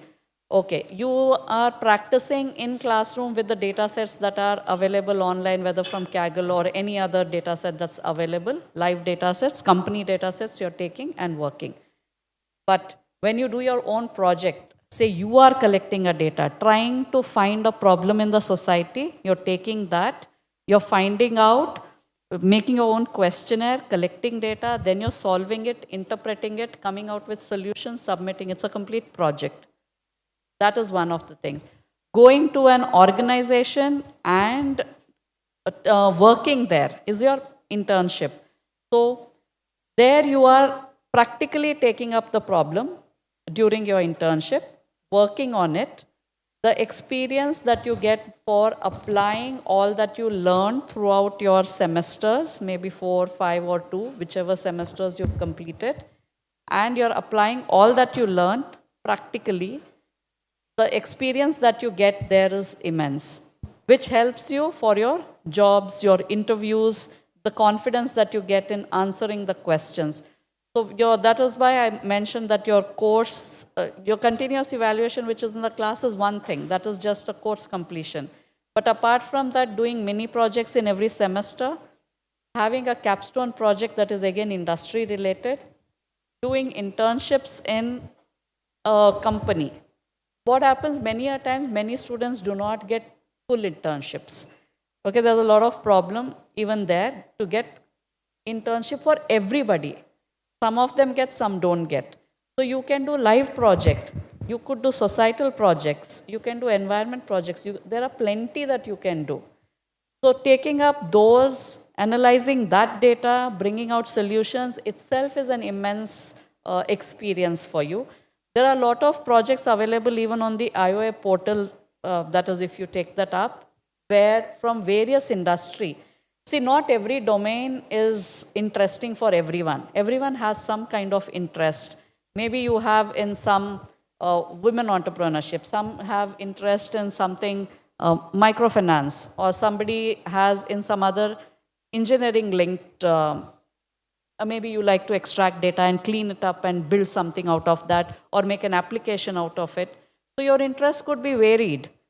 So you have from various industries, whether medical sciences or pharmacy or fashion, advertising, it could be anywhere. So data lies everywhere. So you can pick from anywhere, and only then you will actually understand what you're going to do out of it. Else, it is a common thing that, oh, there is some coding in this, and there is some computer and some software, and there is an aversion towards if maths is needed, this is number-based, this is code-based, and you don't like it. So unless and until you work with it and you get results and you use it, only then do you enjoy it. So I feel it is very important that it is a part of the system and the curriculum, and only then it helps you really enjoy it, what you're doing. Yeah? Thank you so much, Dr. Sheetal. That was a great input. I think the final year students are not there they have study holidays. Kindly pass this information to them because I understand that we struggle in finding internships. You know, students have a tension. They are running around for finding internships. So this was a very great input that you have got. You can directly get into some societal problems and pick it up and then solve on your own, so that the industry also considers this as an exact internship. When you're taking up societal problems, there also you develop your HR skills, soft skills, because you talk to the people in that domain and find out how to solve their problems, and then you can claim that you have done a real-time problems. So that's a very good input. And as said, you can also look into the IOA site, Google hackathons, Kaggle hackathons, where they give you live projects. So you can take up that and you can solve. That will add to their credential in the interview process. So just to add to that, if you go onto the IOA website, there are lots of case studies using real-world data, and you can see how other people have done it. You can have guided projects using real-world problems or non-guided projects. So if you're not sure where to begin, go and have a look, and it will give you some ideas, or use one of them. Yeah, can I just continue with that? Because I would like you to also inform the students. Now, all these, they have got their IOA accreditation for the course. So how exactly this membership will help them in collaborating with industry or finding an internship, you just said, but about collaborating with industries or, kind of how they can search for jobs or how they can improve their professional growth and so on. So I would say that it's really important to get a profile on LinkedIn. You need to get yourself seen, and you need to start building a portfolio. So we suggest creating projects, as Dr. Sheetal has said. We suggest that you do create your own projects, and you can show how you can apply your knowledge into the real world and how you're solving problems, particularly in an area that you're really passionate about. So build up your portfolio, and then people will find you. So places where you can put it, LinkedIn, on DataCamp, there's an area where you can create your own portfolio, and then you can be seen by employers, really important. There's platforms to chat and discuss on DataCamp and on DataQuest. You can go and chat on forums and talk to other people, talk to people who are already in that job and ask them, what do you recommend that I do? Where are there any good social networks that I can join? Any groups and communities? I would 100% say, go and have a look on Facebook. There are some great groups. And also on LinkedIn, there's some really good networks. So anywhere where you can build up your interactions with people already doing the jobs is really good. You get connections with people. They might say, hey, we're going to meet in a coffee shop. We meet every few weeks, and then you meet someone real. Then you meet people who are in various different businesses, banks, different places, lots of businesses, somewhere where you want to be part of it. And I would say start trying to meet people. Start talking to people, get real people to connect with you. And then you can build up many different ways. Think of it like an octopus, many different tentacles into many different places. And this is going to make sure that you are being seen and being proactive. My sister is a really good example of this. She wanted to change career. It wasn't into data, but she wanted to change career into graphic design. And it's the mindset. It's the mindset of perseverance, and it's the mindset of finding lots of different people to meet, finding different networks, and this is how she finally got a job in graphic design. And she wasn't in that before, but she found out where the networks were meeting. She found out where the talks were being given. She met people, she connected with them. She put her portfolio onto the place where she wanted it to be seen. She found out where all of those companies look, and she started to put herself out there. So you need to put yourself out there, really, I would say. It's really good advice. That's good. Thank you so much. And a quick question to the audience, especially the students. How many of you, she mentioned about social media, professional social media thing. So how many of you have account on LinkedIn? Please raise your hands. So that's really good. So yeah, it's good, no? Our students are always updated. Anyone already got a profile on DataCamp? Yeah, you can clap. We can clap for ourselves. Because it was an input given to us from the panelists, and I already understand that they are already on the professional network. Really good. So they are like already like an octopus, as you mentioned. Oh yeah. Your first tentacle has grown. So now grow your other tentacles. Thank you so much. And sir, so we have been hearing about all these things right now. To you, sir, from the academia side, you are looking after the accreditations and all that. So what are the challenges that universities like us face in bringing in this cutting edge technologies into the traditional curriculum that we have?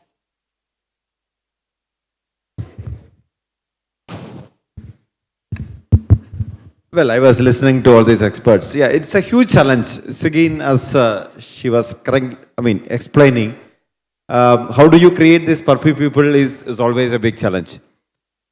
Traditional focus has always been on domain knowledge, and interdisciplinary or multidisciplinary learning always, we used to talk about it, but not really done.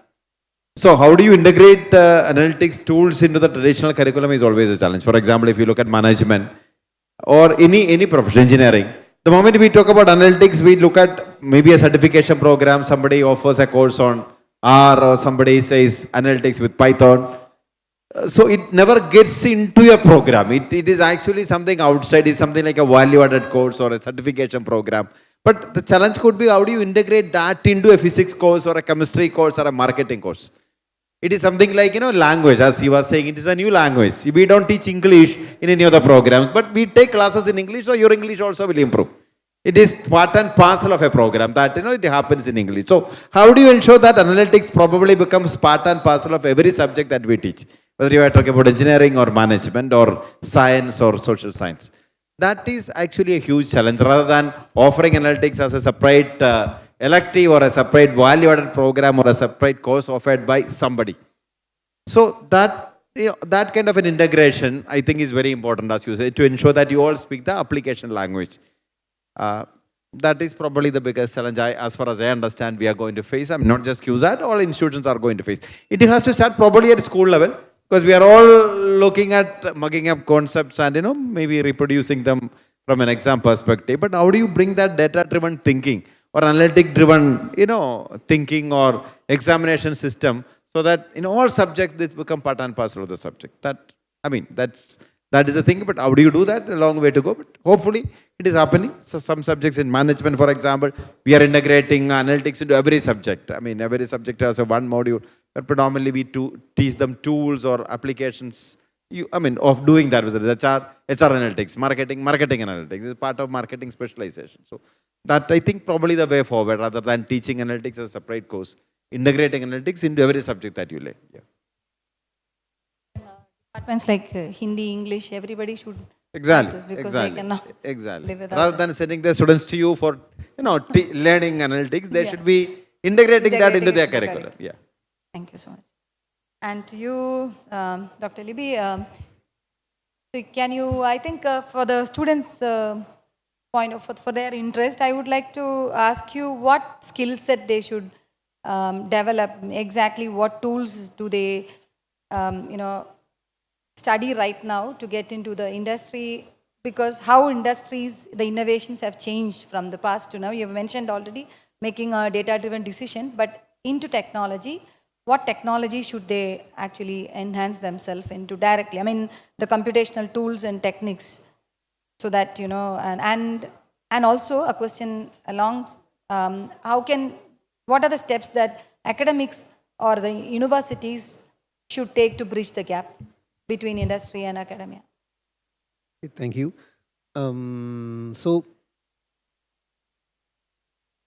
Let me put one thing straight first for all of you. Don't think that getting into a course will guarantee you a long career. Don't think that way. Getting into a course is very much important, a course that is very much relevant. But keep on learning on those courses, on those subject is also very much important. We used to call it learn, unlearn, relearn. You shouldn't be stopping somewhere. Okay, you should be happy that I am able to get into a course on analytics. Now a good job is guaranteed. It's not that way. It can just give you the skill set that are required to begin the journey.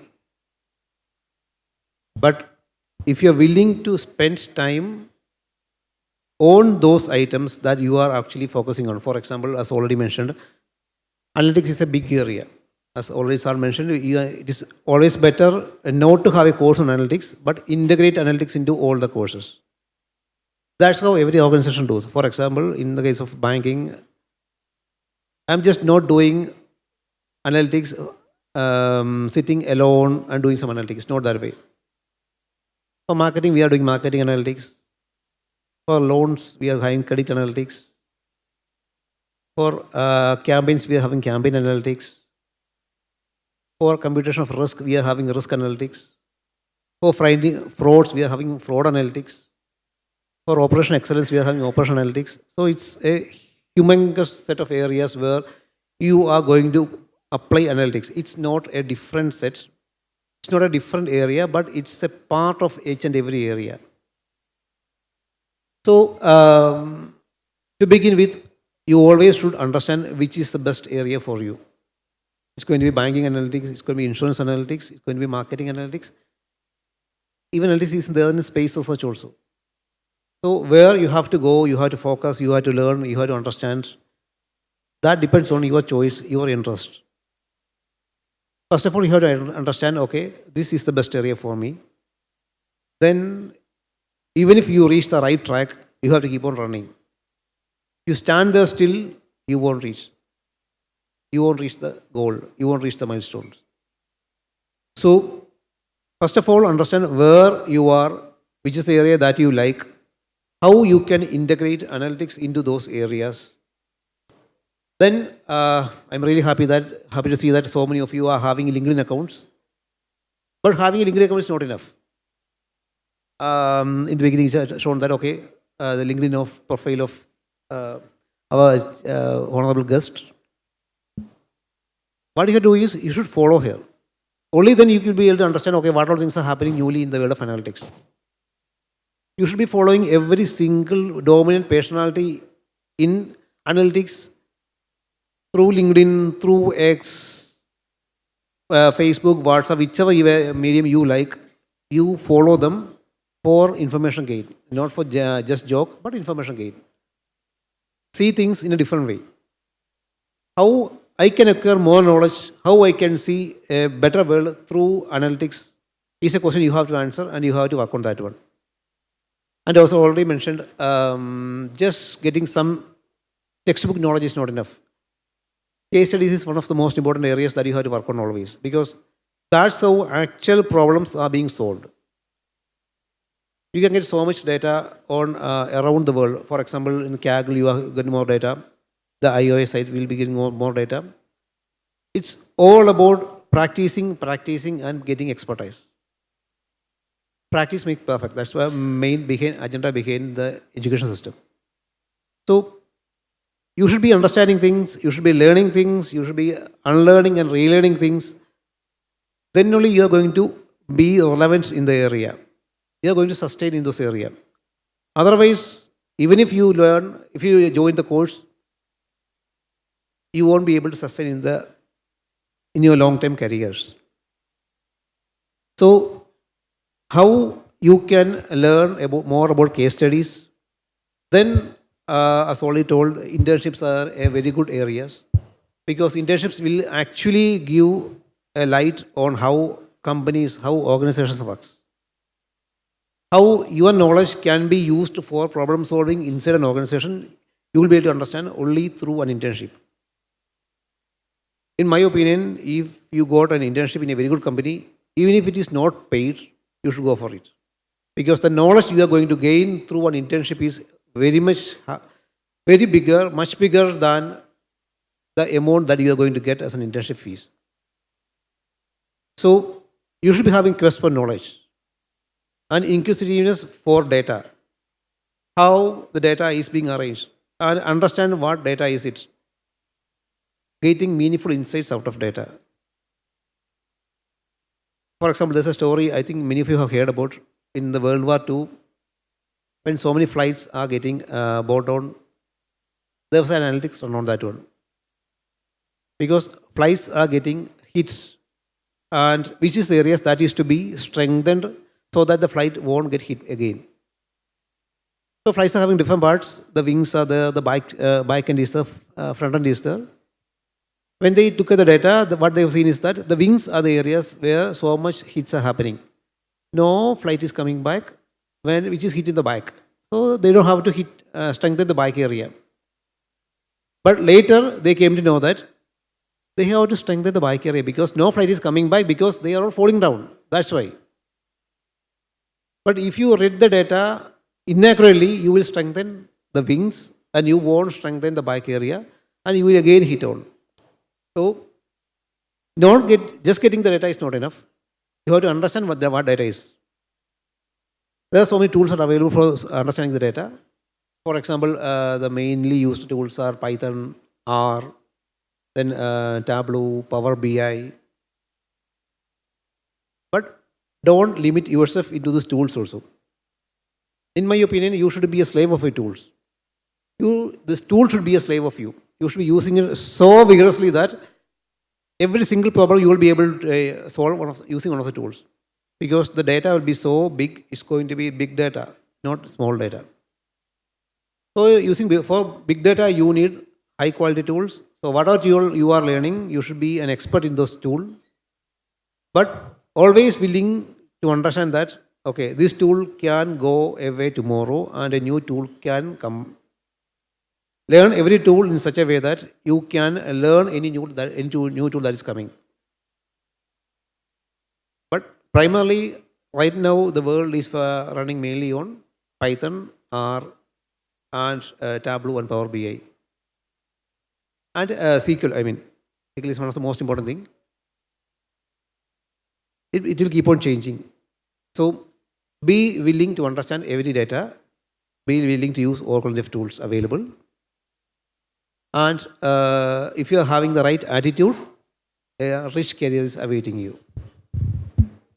Okay, thank you so much, Dr. Libby. Now we will, okay, students, from the audience, not students, any questions that you want to ask the panelists? Maybe we can take one or two.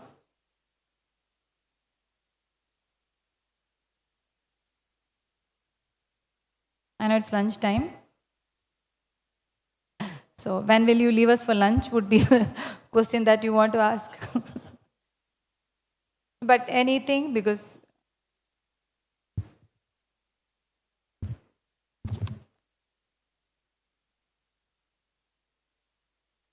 he says, we have more time, please ask them. That's what you're saying, right? Okay, so, but it's, they are important. Listening is important then. So any questions, any other specific doubts you have regarding anything, regarding IOA, ISDC, analytics, industry, academia? Yes? Or maybe one more question, then we will wind up. So, okay, so then we will wind up. What about, shall we? Any questions, anybody? You have any doubts in any area, you can ask.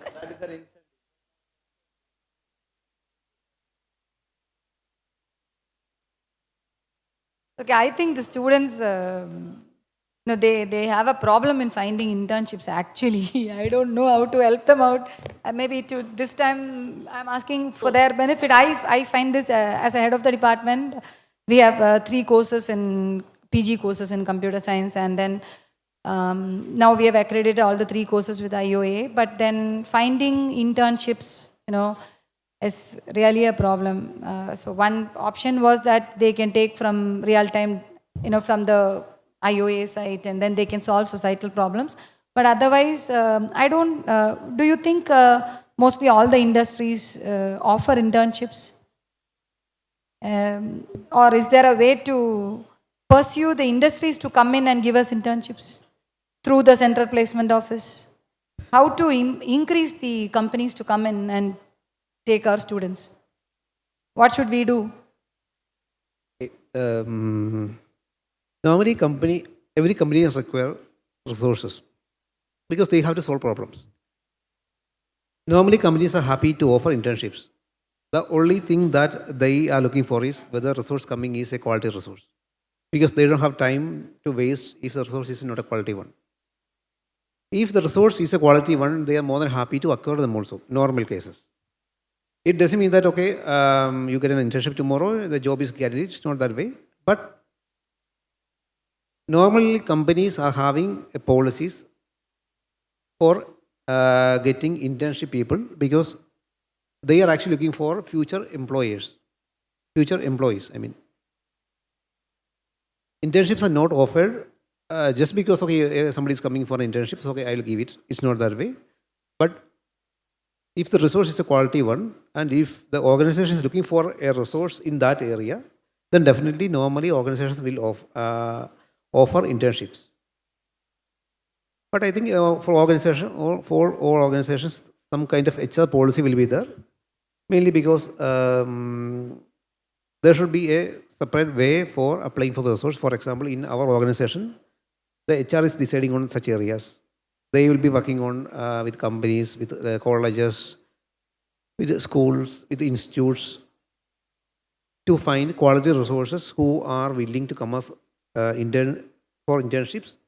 And based on the internship experiences, people may or may not get posted in the organization. That's purely an organizational decision. But normally, organizations are happy to have people for internships if the resource is a quality one. I'll just add to that. So, yes, my experience has been with business schools for almost 25 years, and so internship is a compulsory part of it. And over the years, always summer internships have been a problem, and 2 to 3 months is there for all the postgraduates, MBA students. Same applies even for engineering students. I think you have 3 months. Some colleges have even for 5 or 6 months. But getting into an organization, yes, now getting the organization to the colleges, as you mentioned, largely the role is played by the placement cell and of course the HR of the companies, so where it happens. And companies do look for offering to prospective candidates and they give them the pre-placement offer. The PPO follows after the internship. That is one way, because the industry would have looked at the candidate, and then if they are good, it saves them a lot of time to repeat that process. Again, headhunting. So they don't have to do that. It works well for both the ways, for the candidates and colleges and the industry. Again, having the same thing what Sir just mentioned, but our population is so huge, that cannot cater to everybody getting very good internships. Now, it also depends on how skilled are you. When you're going to classes, if we are having 60 in a class, how many in those 60 are actually listening and imbibing the subjects? Many are just exam oriented. Many are just not interested. So the ones who actually grasp the subjects and are good at it, definitely they all get it. So you look at yourself, how much you are taking in all the subjects, how much are you getting skilled, and how much you are delivering. Even the internships happen through the interview. It is not that randomly people are picked. It doesn't happen like that. You are going through the process even for internship. So you have to be good at your subjects. You have to be good at whatever you're learning. And adding on to this analytics, as Mr. Libby mentioned, I'm right name, right? That if you are doing an analytics course, just don't think that only if this designation has, this is a common thing from all the students. Huh? If this is only a data analyst, business analyst, or this is a marketing role, I'm not going to take it. Or this is a sales role, I don't want this job. If these are the kind of conditions that most of the students have it in the beginning, it's very difficult for you to enter into the industry. I've always advised students, just go in for any company which is of your interest. It could be a starting marketing job, including for engineers. It applies to everyone, not only for management students. It is across, I'm telling, for all of you seated here. You like a company, you like the product, or you like that, the place or the culture. You take up that job, whichever it is. Most of the students, my PGDM students, even if they've taken in marketing, I've always told 6 months down the line, your skill will not go anywhere. For sure, in 6 months, you are into that analytics role which you are looking for. But if you're not entering the company itself and sitting outside that and been waiting for no, this is my dream job and this only has to come to me, it's extremely difficult. Very, very difficult. So first enter the company and your skill will automatically show up. You are already good in so many things. You will move into that role. Max 3 months, 4 months, 6 months, or 8 months, you are there. So please go ahead with that. Be good in your subjects, be good in your learning, whatever you like, scale up in that. And don't sit and wait that the dream job will come. Go and work. You work from one, you reach into the dream job that you like. So that is what I want to add. Thank you so much, Dr. Sheetal. So we'll wind up this discussion. It was so fruitful, and thank you so much, Dr. Sheetal, Ms. Claire, Dr. Sam, sir, Dr. Libby, and active participation from the audience as well. And we'll wind up this panel discussion, hoping it was a fruitful experience for you. Thank you.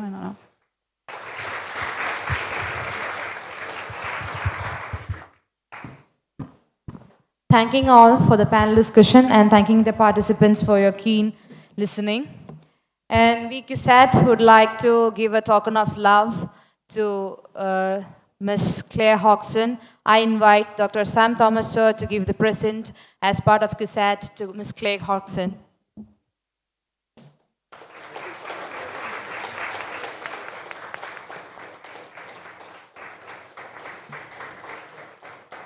I would invite Judy ma'am to give the token of love to Dr. Sheetal Mahendra as a part of CUSAT.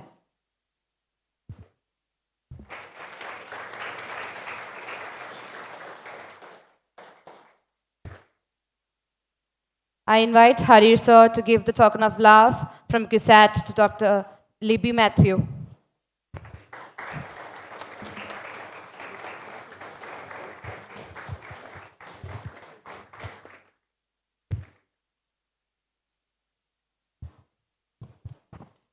And now the ISDC would like to give honor to Judy ma'am and Harir sir.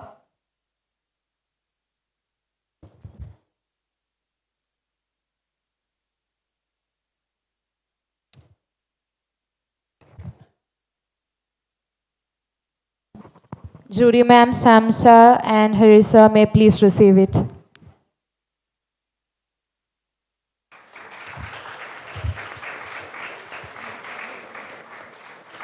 Libby sir, you may please also receive that from ISDC.